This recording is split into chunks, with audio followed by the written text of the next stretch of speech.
Hello dear students, friends, welcome. இந்த வீடியோவில் 12th maths public எக்ஸாமில் வந்து முழுமையாக மதிப்பெண் எடுப்பதற்கு எப்படி பேப்பர் ப்ரெசென்ட் பண்ணணும் அப்படிங்கிற ஒரு அப்டேட் வீடியோ தான்.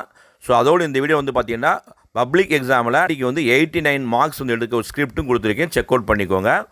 பொதுவாக மேக்ஸை பொறுத்தளவுக்கு நம்மளுடைய ஆன்சர்ஸ் எல்லாம் ரொம்ப தெளிவாக இருக்கணும். இதுதான் வந்து உங்களுக்கு பேசிக்காக இருக்கக்கூடியது. நீங்கள் எழுதக்கூடிய விடைகள் எல்லாமே உங்கள் பேப்பரை வேல்யூ பண்ணக்கூடிய அந்த டீச்சர்ஸ்க்கு வந்து தெளிவாக இருந்தாலே உங்களுக்கு ஒவ்வொரு கொஸ்டினுக்குமே முழுமையான மதிப்பெண் கிடைக்கும். இப்போ பார்ட் 1 பொறுத்தளவுக்கு உங்களுக்கு 20 1 மார்க்ஸ் இருக்குது. மிக முக்கியமாக நீங்கள் வந்து ஒவ்வொரு வினாவுக்கும் ஆன்சர்ஸ் எழுதும்போது அதற்குரிய ஆப்ஷன்ஸை கண்டிப்பாக எழுதியாகணும். இன்கேஸ் நீங்கள் வந்து ஆப்ஷன் மட்டும் எழுதினாலும் மதிப்பெண் கிடைக்காது, ஆன்சர் மட்டும் எழுதினாலும் மதிப்பெண் கிடைக்காது. ஓகேங்களா? ஸோ தயவு செய்து பார்ட் 1 எழுதும்போது பொறுமையாக கவனமாக எழுதுங்க.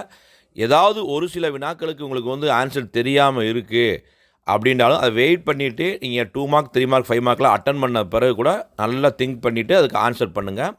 ஓவர் ரைட் பண்ணாமல் எழுதுங்க. ஒரு 1 மார்க்ஸ் வந்து 2 ஆப்ஷன் எழுதாதீங்க. ஸோ நீங்கள் வந்து பார்ட் 1 இந்த மாதிரி தெளிவாக வந்து கம்ப்ளீட் பண்ணுங்கள். ரெண்டாவது வந்து எக்ஸாமை வந்து ஸ்டார்ட் பண்ணும்போது நீங்கள் எப்படி வந்து மார்ஜின்லேருந்து ஸ்டார்ட் பண்ணிங்களோ ஒரு குறிப்பிட்ட ஸ்பேஸ் விட்டு, அதே மாதிரி கீழே முடிக்கும் போதும் நூக்கன் கார்னர்ஸ் வந்து எழுதாதீங்க. ஒவ்வொரு சம்முக்குமே வந்து நீங்கள் வந்து அலைன்மெண்ட் பண்ணுங்கள். ஒரு 2 மார்க் முடிக்கிறீங்கன்னா ஒரு அலைன்மெண்ட் பண்ணிவிட்டு அடுத்த கொஸ்டின் வந்து ஆரம்பிங்க. குறிப்பாக வந்து கொஸ்டின் நம்பர் வந்து கரெக்டாக போடுங்க. இப்போ நீங்கள் மேக்ஸை பொறுத்தளவுக்கு நிறையா ரஃப் ஒர்க் வந்து போடணும். ரஃப் ஒர்க் பண்ணுறதுக்கு வந்து பார்த்தீங்கன்னா நீங்கள் அதே பேஜில் வந்து பக்கத்தில் கீழே வந்து நீங்கள் யூஸ் பண்ணிக்கலாம். அது இல்லாமல் வேறு எங்கே சார் யூஸ் பண்ணலாம்னா அந்த புக்லெட்டில் உங்களுடைய ஆன்சர் ஸ்கிரிப்ட் புக்லெட்டில் கடைசி 2 பேஜ் வந்து ரஃப் ஒர்க் அப்படின்னு ஹெட்டிங் போட்டு நீங்கள் அதை ரஃப் ஒர்க்கு மட்டும் யூஸ் பண்ணலாம். உங்களுக்கு எது வந்து உங்களுக்கு கன்வீனியண்ட்டாக இருக்குது அதனுடைய அடிப்படையில் நீங்கள் ரஃப் ஒர்க்கை வந்து ஃபாலோ பண்ணிக்கோங்க. எந்த மிஸ்டேக்ஸ் இல்லாமல் நீட்டாக அழகாக எழுதுங்க. மேக்ஸை பொறுத்தவரைக்கும் என்ன செக் அவுட் பண்ணுவாங்கன்னா ஸ்டெப்பு கரெக்டாக இருக்கணும். ஸோ ஃபார்முலா வந்து எசென்சியலாக அப்படின்னு வந்து பார்த்தீங்கன்னா ஒரு சம்முக்கு ஒரு 5 மார்க்னால் ஒரு 5 ஸ்டெப்பு எழுதுறீங்க அப்படின்னா வித்தவுட் ஃபார்முலா எழுதாமல் 5 ஸ்டெப்புமே கரெக்டு, ஃபைனல் ஆன்சரும் கரெக்டாக இருந்தால் உங்களுக்கு முழுமையான மதிப்பெண் கிடைக்கும். எங்கே வந்து ஃபார்முலாவுக்கு மதிப்பெண் கொடுப்பாங்கன்னா உங்களுக்கு வந்து ஸ்டெப்பு தப்பாக இருக்குது, ஃபைனல் ஆன்சர் தப்பாக இருக்குன்னா அங்கே நீங்கள் ஃபார்முலா சரியாக எழுதியிருந்தால் அந்த ஃபார்முலாவுக்கு உரிய மதிப்பெண் வந்து கட்டாயம் கொடுப்பாங்க.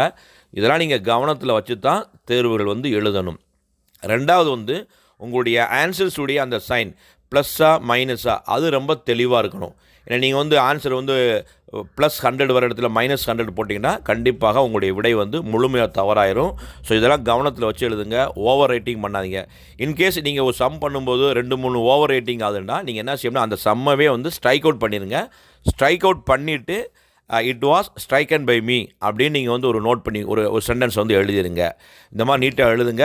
ரிமைனிங் எத்தனை பக்கங்கள் இருக்கோ எழுதாத பக்கங்கள்லாம் ஸ்ட்ரைக் அவுட் பண்ணிடுங்க.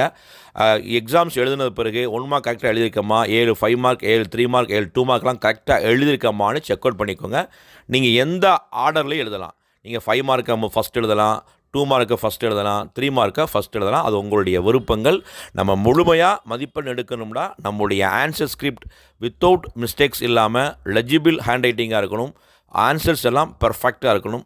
இதோடைய பிடிஎஃப் லிங்க்கை நான் டிஸ்கிரிப்ஷன் பாக்ஸில் கொடுத்துருக்கேன், டவுன்லோட் பண்ணிக்கோங்க. 12th மேக்ஸில் வந்து பப்ளிக் எக்ஸாமில் very expected 2 mark 3 mark 5 mark உடைய வீடியோ ஆல்ரெடி அப்லோட் பண்ணியிருக்கேன். ஸோ அந்த வீடியோ நீங்கள் பார்க்கலன்னா லிங்க் டிஸ்கிரிப்ஷன் பாக்ஸில் கொடுத்து டவுன்லோட் பண்ணிக்கோங்க. பிடிஎஃப் லிங்க்கெல்லாம் கொடுக்கப்பட்டிருக்கு. இந்த விடுமுறை நாட்கள் நல்லபடியாக பயன்படுத்தி ஒவ்வொரு உங்களுக்கு சாப்டர் வைஸாக எக்ஸாம்லையும் ஒர்க் அவுட் பண்ணுங்கள், எக்ஸசைஸ் சம்மையும் ஒர்க் அவுட் பண்ணுங்கள்.